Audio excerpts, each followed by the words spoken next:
আসসালামু আলাইকুম ওরহমতুল্লাহি ওবারাকাতুহু। স্বামী স্ত্রীর ভিতরে বেশিরভাগই দ্বন্দ্ব দেখা যায়। তারা ভালোভাবে সুখে শান্তিতে থাকলেও মাঝে মধ্যে হঠাৎ ঝগড়া হয়, হঠাৎ বিবাদ হয়। এই ধরনের যদি অমিল থাকে বা সমস্যা থাকে, এই যে নকশাটি দেখতে পাচ্ছেন, এই নকশাটি ব্যবহার অত্যন্ত কার্যকরী। কিভাবে ব্যবহার করবেন এবং কিভাবে ব্যবহার করলে স্বামী স্ত্রীর ভিতরে কোনো ধরনের সমস্যা থাকবে না বা কোনো ধরনের মনোমালিন্য থাকবে না, ইনশাআল্লাহ আজকে সেটা নিয়েই কথা বলবো। ধৈর্য সহকারে শুনবেন, কারণ বোঝার অনেক কিছু আছে। কারণ অনেকে না বুঝেই টেনে টেনে দেখেন, তো পরে কাজ না হলে বলেন, কমেন্টে বলেন কি যে কাজ হলো না, কি দিলেন।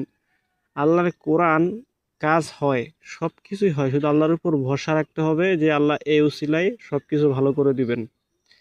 এমনও আছে, বেশিরভাগ ক্ষেত্রে দেখা যায় যে স্বামী তার স্ত্রীকে ছেড়ে চলে যায় বা রাতেও থাকে না।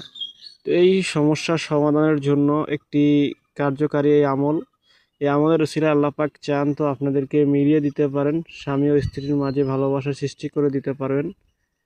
ভালোবাসা এমনভাবে হবে যে ইনশাআল্লাহ যে কোনো সমস্যাই হবে না, ইনশাআল্লাহ শান্তিতে থাকতে পারবেন, কোনো সমস্যা হবে না। তাই জন্য এই আমলের নকশাটি যে দেখতে পাচ্ছেন, সেটি হচ্ছে কোরআনের আয়াতের একটি শক্তিশালী নকশা। কোরআনের আয়াত দ্বারা আল্লাহ রব্বুল আলমিনের যারা আলেম ওলামা ছিল, ঠিক আছে, তারা আল্লাহর হুকুমে এগুলো তৈরি করেন কোরআন থেকে দেখে দেখে। যারা খুবই জ্ঞান বুদ্ধি সম্পূর্ণ ছিলেন, আল্লাহ আমাদেরকে দুনিয়াতে পাঠিয়েছিলেন।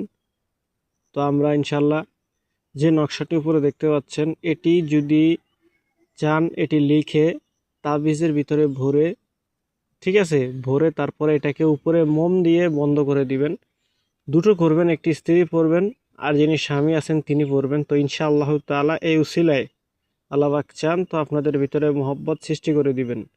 আর এটি লেখার পরে পিছনে স্বামী স্বামী যদি স্বামী পড়েন তাহলে স্ত্রীর নাম লিখবেন, আর যদি স্ত্রী যদি পড়েন, ওই নকশাটা যদি বা পড়েন, তাহলে স্ত্রী কি করবেন, ওটা পড়ার আগে তাবিজের ঢোকানোর আগে স্ত্রী কি করবেন, ওই নকশাটি লেখার পর পিছনে যে খালি জায়গাটা থাকবে ওইটার অপর পাশে পিছনে ওটা কাটবেন, ও ছোটো করে লেখার পরে কাটবেন, যতটুকু জায়গা থাকবে তার স্বামীর নামটা বসিয়ে দিবেন। অর্থাৎ স্ত্রী পড়লে তার স্বামীর নাম পিছনে বসিয়ে তারপরে তাবিজে ঢোকাবেন।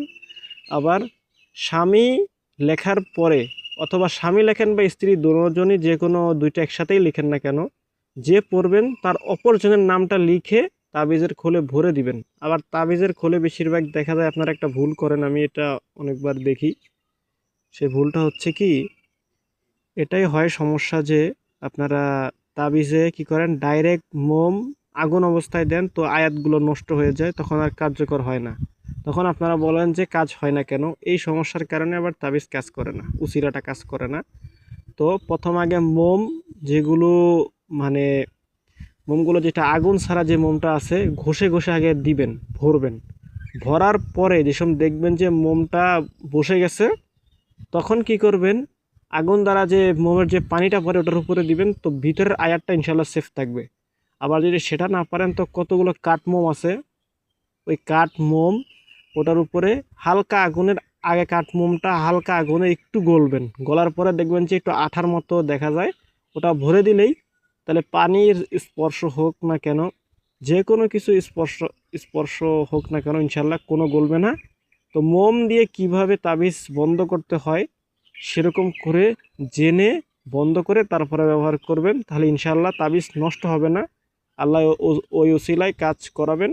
তো ইনশাল্লাহ এভাবে যদি করেন তাহলে ইনশাল্লাহ ফল ভালো পাবেন।